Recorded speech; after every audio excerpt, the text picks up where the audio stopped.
Shadow Chancellor Rachel Reeves, thanks so much for joining me. The Currys CEO says that you've had breakfast with everyone in London who wears a tie. What are you telling them?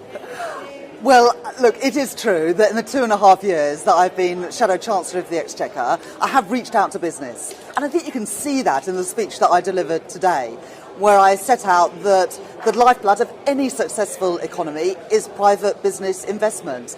And the plans that I set out, whether that is a reform of the planning system, the stability that we need to underpin and provide the foundation of a successful economy, are all ideas that have been generated in conjunction with business, because we do need to get Britain building, and that means giving business the confidence to invest, but also giving them a reason to invest here in Britain, and that's what I hope I did at conference today. Well, lots of them are non-doms, and if you abolish the non-dom regime, but it doesn't raise as much money as you expect, are you still going to stick by it on ideological grounds? We've got a loophole in our tax system whereby you can live in Britain, make Britain your home, but because your father was born somewhere else, you can pay tax in a different jurisdiction. That is outdated and it's not right, and Labour will abolish it. And we will use that money to put into our National Health Service and for breakfast clubs at all primary schools. But we've worked closely with businesses and investors to make sure that we do not deter foreign investment. We're determined to get that investment here in Britain, but that tax loophole will end with the Labour government. I mean, you're a former Bank of England economist. You know the law of unintended consequences. If the money isn't raised as you expect, would you revive the measure under a different name? Well, if you look at what Gordon Brown did with George Osborne's reforms for non-doms, a lot of people said it won't raise the money, people will go and live elsewhere. That didn't happen.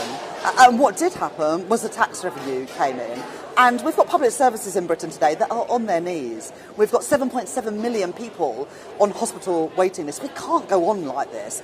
And that's why we are taking this straightforward measure, bringing us into line with countries around the world that don't have these loopholes, and ensuring that if you make Britain your home, you pay your taxes here, and putting that money where it belongs in our National Health Service. Well, a lot of our viewers are actually rich foreigners living in London. What do you say to those who feel you're driving them away? Well, I just would disagree with that. Labour are committed to provide the stability and the certainty to give businesses the chance to invest. I go all around the world and businesses say to me, we've got the money to invest, we want to invest, but either they're choosing to invest elsewhere because governments around the world are more supportive and want to work businesses in unlocking that investment, or they're just not investing at all. And investment has fallen under this Conservative government, and as a result we've got weaker economic growth, poorer productivity, and therefore poorer living standards for working people.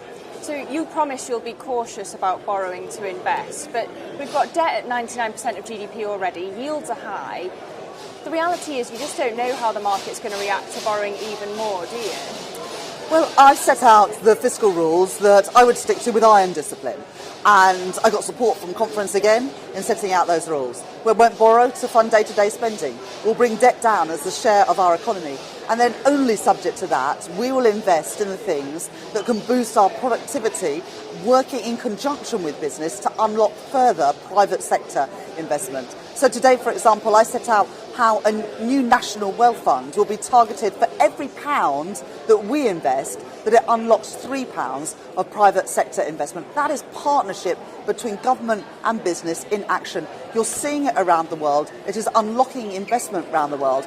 I want those jobs, I want that investment in Britain, and with Labour we will. And Shadow Chancellor, none of your colleagues will tell me how fast after the general election you plan to have the fastest growth in the G7. Isn't that a meaningless mission without a time frame? In the next Parliament, we want to achieve that mission of having the highest sustained growth in the G7, with good jobs and productivity in all parts of the country, making everyone, not just a few, better off. And today at conference and tomorrow in Keir Starmer's speech, we have set out today exactly how we're going to achieve that.